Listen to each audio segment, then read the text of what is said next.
Hello everyone! Ito na naman ako. Kumusta na kayo? Ngayon magluluto ako ng fried rice. Simple lang to. Kung ano lang yung nahagilap ko sa refrigerator ko, yun lang ang ilalagay ko.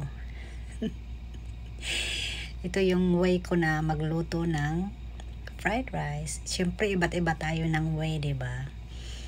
Ako inuuna ko yung itlog, tapos sinahalo ko.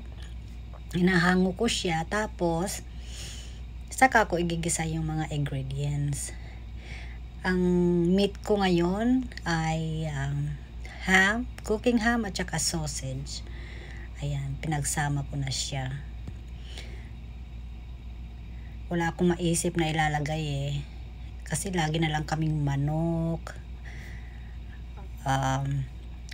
baka. Kaya ngayon sinubukan ko naman yung ham at saka sausage. Tapos igigisa mo lang lahat ng ng mga lahok na yan. Simple lang siya pero masarap. Pinatungan ko ito ng ng boses ko kasi yung asawa ko nanonood ng TV. Naku, napakalakas ng TV. Hindi ko ma-take. Kaya pinatungan ko na lang siya ng voice ko.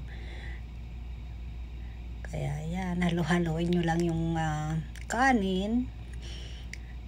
Tapos lalagyan na yung itlog at saka yung bang green onion, tapos soy sauce. Yun na lang yata ang huli. Hindi ko na siya gaano nilagyan ng ng asin kasi hindi masarap pag masyadong maalat. Tsaka hindi maganda sa ating katawan. So kumusta na kayo dyan?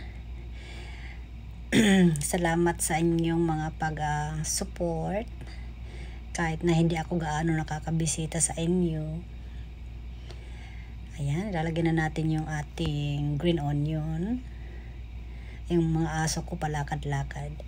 Nagugutom siguro sila, naamoy yung niluluto ko. Kaya yan, tapos na siya. Ready na siya. Salamat sa panonood. You guys have a good one. Bye-bye.